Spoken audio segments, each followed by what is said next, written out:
تفسیر میں بھی عرض کیا، بعض لوگوں کو ایسا لگتا ہے کہ رمضان میں لوڈ شیڈنگ ہوتی ہوگی، کچھ خزانے خدا میں بچت کے لیے لوگوں کو بھوکا اور پیاسا رکھا جاتا ہے، کچھ رزق بچا لیا جائے۔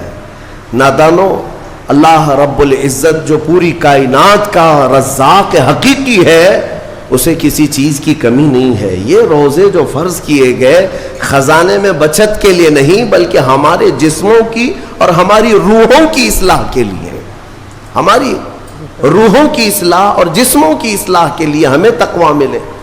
میں آپ کو بتاتا ہوں، ایک سوال میں آپ سے پوچھتا ہوں، آج رمضان میں یہ بہت ضروری ہے، کیونکہ رمضان ہونے کے بعد بھی سب کو پتا ہے کہ چاند دکھتے ہی اللہ شیطانوں کو قید کر لیتا ہے، یہ سب کو پتا ہے۔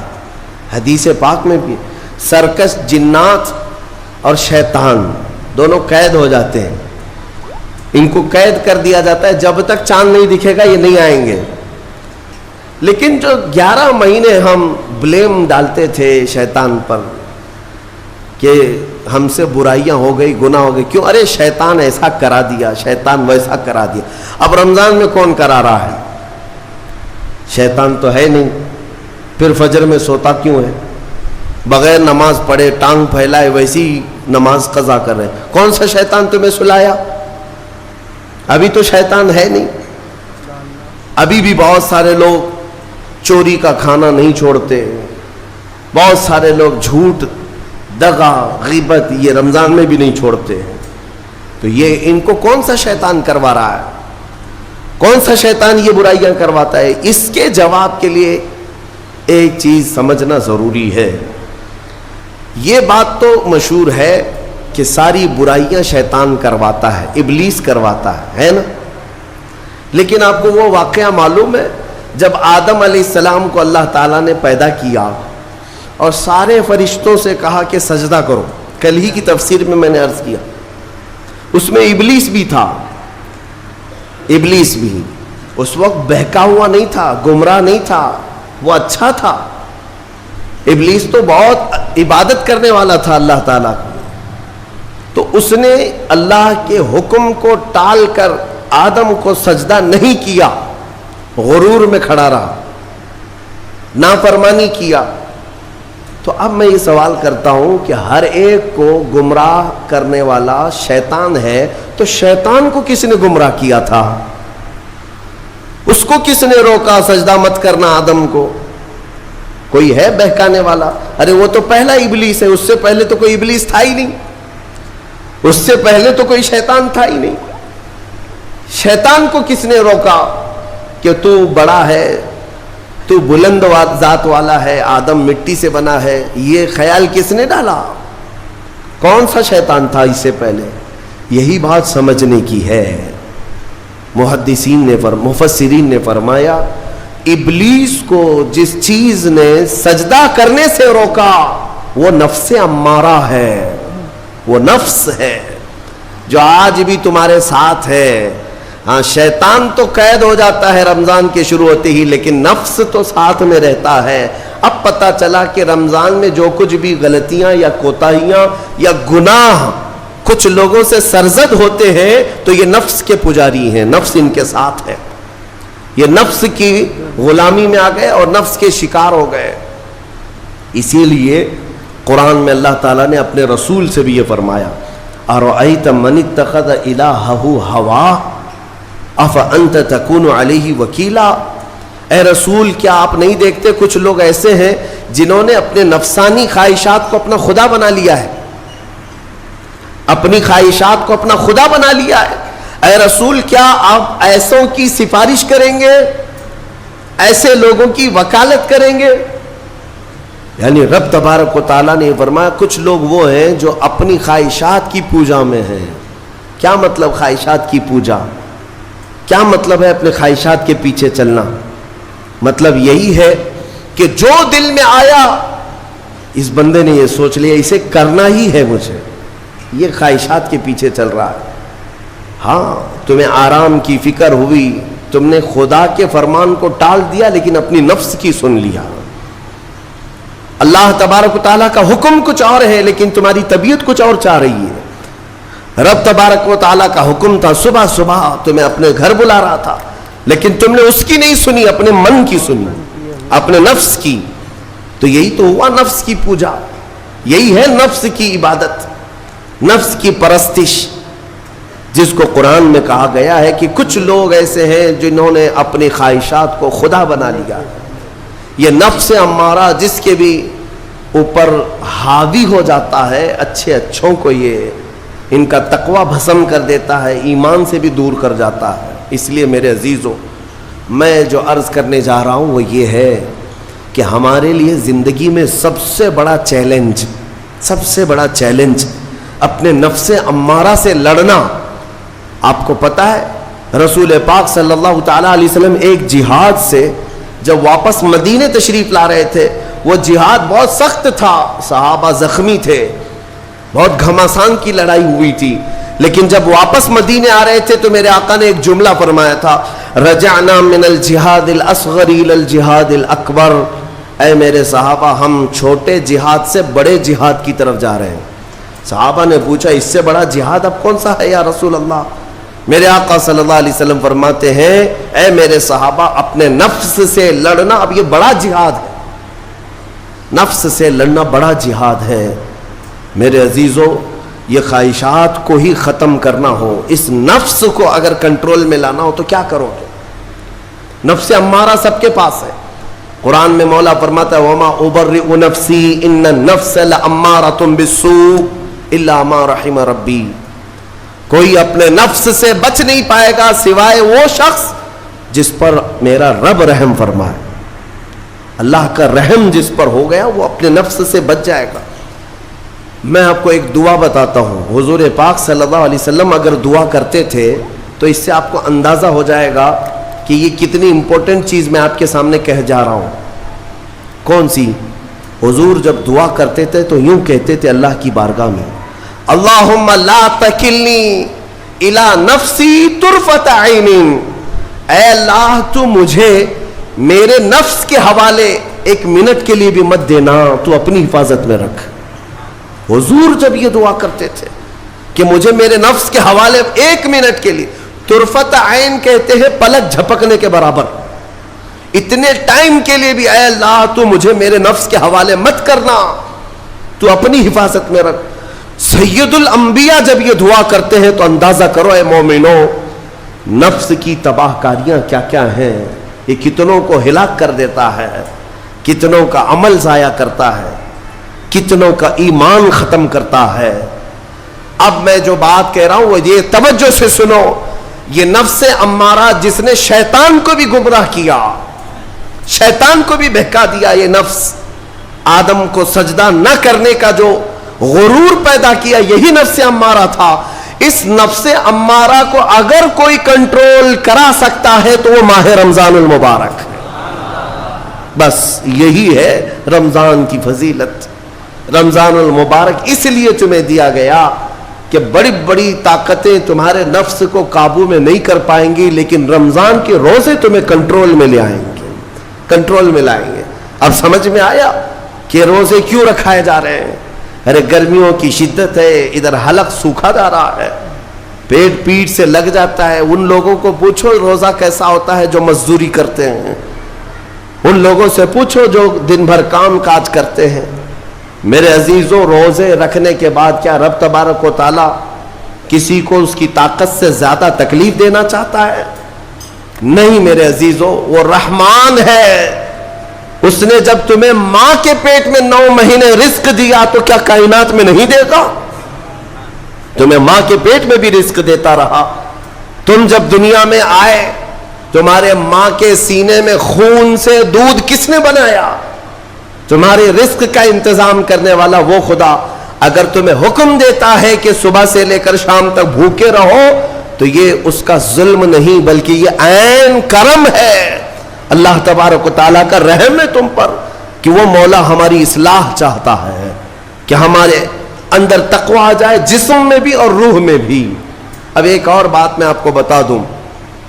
میں نے ایک بات پڑھی تھی نفس کے متعلق، یہ نفس امارہ. اسی لیے امام غزالی رحمۃ اللہ تعالیٰ علیہ نے فرمایا اللہ کی جو مخلوق ہے وہ 3 طرح کی ہے، ایک فرشتے، دوسرے انسان، تیسرے جانور۔ یہ 3 الگ الگ قسم کی مخلوق ہیں، کیونکہ اللہ تعالیٰ نے تینوں کو جو چیزیں دی ہیں ان میں فرق ہے۔ فرشتوں کو اللہ نے عقل دیا ہے، نفس نہیں ہے۔ نفس، شہوت، برائی کرنے کی خواہش فرشتوں کے اندر ہے ہی نہیں، وہ سوچ بھی نہیں سکتے برائی کرنے کا۔ فرشتوں کو اللہ نے عقل دیا ہے، اور عقل عزت والی چیز ہے۔ اور جانوروں کو اللہ نے نفس دیا ہے، عقل نہیں، عقل والے نہیں ہیں جانور، عقل والے نہیں، لیکن نفس ہے، شہوت ہے، شہوت بھی ہے، نفس بھی۔ لیکن انسان ایک ایسی مخلوق ہے جسے اللہ نے عقل بھی دیا ہے، نفس بھی دیا ہے۔ مطلب یہ ہے کہ تمہیں اللہ نے ایک چیز فرشتوں والی دی ہے، ایک چیز جانوروں والی بھی دی ہے، دونوں تمہارے اندر ہے، عقل بھی ہے، نفس بھی ہے۔ لیکن امام غزالی فرماتے ہیں توجہ، جو بندہ نفس ہونے کے باوجود گناہوں سے اپنے آپ کو بچا لیا، وہ بندہ فرشتوں سے بھی افضل ہے۔ کیوں؟ فرشتے اس لیے بچے ہوئے ہیں کہ ان کے پاس نفس ہے ہی نہیں، اور تم بچ رہے ہو تو کمال کی بات ہے، نفس ہوتے ہوئے بھی گناہ سے بچ گیا تو اس انسان کا مقام فرشتوں سے بھی اعلیٰ ہے۔ لیکن ساتھ ہی امام غزالی یہ بھی فرماتے ہیں عقل ہونے کے باوجود اگر گناہوں سے نہیں بچتا تو پھر وہ جانوروں سے زیادہ ذلیل ہے، کتے اور خنزیر سے بھی گیا گزرا ہے، کیونکہ جانور تو بیچارہ معذور ہے، اسے عقل نہیں ہے، نفس ہے۔ تمہارے پاس عقل ہے، اس کے باوجود حرام کاریاں کر رہے ہو تو جانوروں سے زیادہ گر گئے۔ فیصلہ تمہارے ہاتھ میں ہے کہ تم کون سی زندگی گزارنا چاہتے ہو، کون سی، کہ تم نفس کے پجاری بن جاؤ یا عقل کا صحیح استعمال کر کے فرشتوں والی صفات پر عمل کرو۔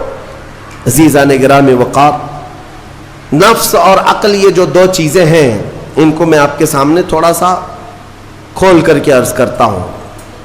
عقل جو ہے عزت والی چیز ہے، جسے بھی دی گئی ہے وہ عزت والا ہے۔ کیوں عزت والی ہے یہ عقل؟ پوری دنیا میں عقل کا ہی تو کمال ہے، جس کے پاس عقل ہے وہ بادشاہ ہے، جس کے پاس عقل ہے وہ لوگوں کو ہانکتا ہے، پوری دنیا کو ادھر سے ادھر کر سکتا ہے۔ عقل اور نفس جو ہے، نفس برائیوں کی طرف بلانے والا، عیاشی کی دعوت دینے والا، موج مستی کرانے والا اور اپنے آپ کو تباہ کروانے والا۔ اچھے بھلے نوجوان، 25 سال کی کڑیل جوانی ہے، کون ہے جو انہیں نشے کے اڈے پر لے جاتا ہے؟ کون ہے جو ان کو تباہ و برباد کرتا ہے؟ نوجوان کو اچھی طرح سے معلوم ہے کہ میں کوکین، افیون، ہیروئن لوں گا تو میرے جسم کے ساتھ کیا ہوگا، اسے معلوم ہے، لیکن اس کے باوجود عیاشی کروانا یہ نفس کی عادت ہے۔ کسی کے اوپر نفس غالب آتا ہے، کسی کے اوپر عقل غالب آتی ہے۔ عقل جس کے اوپر غالب آ گئی وہ اچھا آدمی ہے، نفس جس کے اوپر غالب آ گیا وہ شیطان کا پجاری ہو گیا، نفس کی سننے والا۔ اب یہ دونوں جو چیزیں ہیں میں بتاتا ہوں آپ کو۔ روایت میں ملتا ہے کہ جب اللہ نے عقل کو بھی پیدا کیا اور نفس کو بھی پیدا کیا تو اپنے سامنے حاضر کیا، عقل سے پوچھا کہ اے عقل بتا میں کون ہوں اور تو کون ہے؟ عقل نے کہا یا ربی انا عبدک وانت ربی، اے اللہ میں تیرا بندہ ہوں اور تو میرا رب ہے۔ عقل نے کیا کہا؟ میں تیرا بندہ ہوں اور تو میرا رب ہے۔ اللہ نے عزت سے نوازا، اقرار کیا نا بندہ ہونے کا، عقل نے اقرار کیا۔ پھر نفس کو بلایا، نفس سے پوچھا بتا میں کون ہوں اور تو کون ہے؟ نفس نے کہا انت انت انا انا، تو ہے میں ہوں۔ یہ غرور تھا نفس کے اندر، یہ گھمنڈ تھا نفس کے اندر کہ میں ہوں۔ نفس جس کے اندر غالب آتا ہے وہ آج بھی یہی کرتا ہے، میں ہوں، کسی کے سامنے کیا جھکنا ہے۔ تو حکم ہوا کہ اس نفس کو 100 سال جلایا جائے۔ 100 سال جلایا گیا، اس کو عذاب دیا گیا نفس کو۔ 100 سال بھگتنے کے بعد